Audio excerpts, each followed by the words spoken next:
कभी सोचा है कि समुद्र में भारत की सीमाएं आखिर कहाँ तक हैं? या फिर ये जो दुनिया का सबसे ऊंचा पर्वत है हिमालय, वो कैसे बना? आज हम इन्हीं दिलचस्प सवालों के जवाब ढूंढेंगे। तो चलिए मेरे साथ एक ऐसे सफर पर जो हमें आज के मॉडर्न कानूनों से लेकर करोड़ों साल पुरानी दुनिया में वापस ले जाएगा। तो चलिए सबसे पहले ये समझते हैं कि भारत के समुद्री इलाके कौन-कौन से हैं और उन्हें कंट्रोल करने वाले नियम क्या हैं। अब देखिए, समुद्र इतना बड़ा है तो देशों के बीच झगड़े न हो, इसके लिए एक अंतर्राष्ट्रीय कानून बनाया गया है। यही कानून तय करता है कि समंदर में किस देश का कितना अधिकार होगा। अच्छा, समुद्र की सीमाएं नापने का तरीका थोड़ा अलग होता है। हम सीधे टेढ़े मेढ़े तट से नहीं नापते। पहले एक सीधी काल्पनिक रेखा खींची जाती है, जिसे आधार रेखा या बेस लाइन कहते हैं। सारी की सारी दूरियां इसी रेखा से नापी जाती हैं। ये देखिए इस डायग्राम को। ये जो बेस लाइन है, ये टेढ़े मेढ़े तट को एक सीधी लाइन से जोड़ रही है। अब इस लाइन के पीछे यानी जमीन की तरफ जो पानी है वो देश का आंतरिक जल कहलाता है।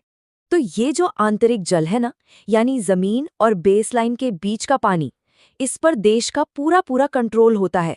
ठीक वैसे ही जैसे उसकी अपनी जमीन पर होता है। जैसे हम जमीन पर किलोमीटर यूज करते हैं ना, वैसे ही समुद्र में दूरी नॉटिकल मील में नापी जाती है। और एक नॉटिकल मील लगभग 1.25 किलोमीटर के बराबर होता है। और हाँ, समुद्र की गहराई नापने के लिए एक और यूनिट है, फैदम। एक फैदम यानी 6 फीट।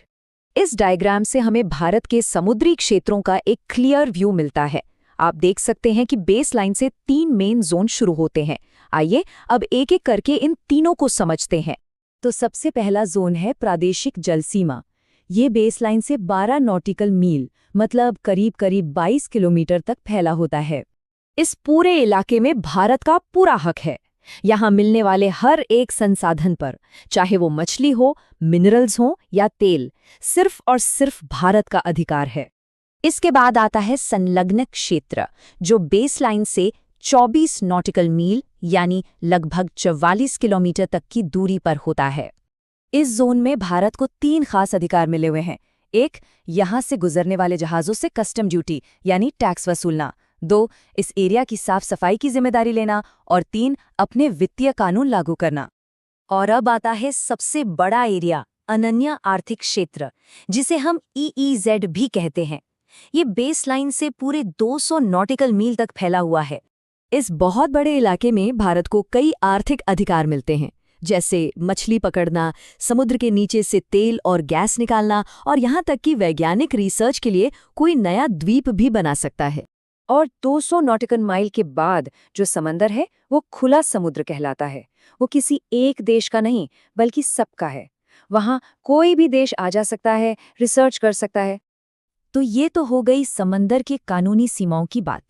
पर अब चलिए एक लंबी छलांग लगाते हैं लाखों करोड़ों साल पीछे और देखते हैं कि हमारी जमीन की सबसे बड़ी और ऊंची सीमा यानी हिमालय कैसे वजूद में आई। जरा सोचिए, करोड़ों साल पहले हमारी दुनिया कैसी दिखती होगी? एकदम अलग। सारे के सारे महाद्वीप एक ही जगह पर एक दूसरे से जुड़े हुए थे, एक सुपर कॉन्टिनेंट की तरह। इसे नाम दिया गया पैंजिया, और इसके चारों तरफ जो विशाल महासागर था उसे कहते थे पैंथलासा। फिर हुआ ये कि ये विशाल पैंजिया 2 बड़े टुकड़ों में टूट गया। जो उत्तरी हिस्सा था वो कहलाया अंगारा लैंड और दक्षिणी हिस्सा कहलाया गोंडवाना लैंड। और इन दोनों के बीच में जो सागर बना उसका नाम था टेथिस सागर। वो जो अंगारा लैंड था उसी से आज के नॉर्थ अमेरिका, यूरोप और एशिया जैसे महाद्वीप बने। ये याद रखना बहुत ज़रूरी है। और दक्षिणी हिस्से यानी गोंडवाना लैंड से बने दक्षिण अमेरिका, अफ्रीका, ऑस्ट्रेलिया, अंटार्कटिका और सबसे दिलचस्प हमारा प्रायद्वीपीय भारत। जी हाँ, भारत का जो दक्षिणी हिस्सा है वो कभी इसी गोंडवाना लैंड का एक टुकड़ा हुआ करता था। अब इस तस्वीर को देखिए, ये हमें बताती है कि आगे की कहानी क्या है।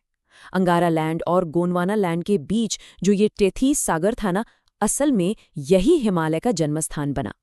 हुआ ये कि लाखों सालों तक दोनों तरफ की जमीनों से नदियां बह बहकर अपने साथ मिट्टी, कंकड़, पत्थर, पेड़ पौधे सब कुछ लाकर टेथिस सागर की तलहटी में जमा करती रहीं।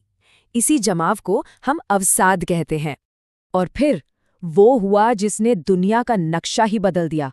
भारतीय प्लेट उत्तर की तरफ खिसकते खिसकते यूरेशियन प्लेट से जोर से जा टकराई।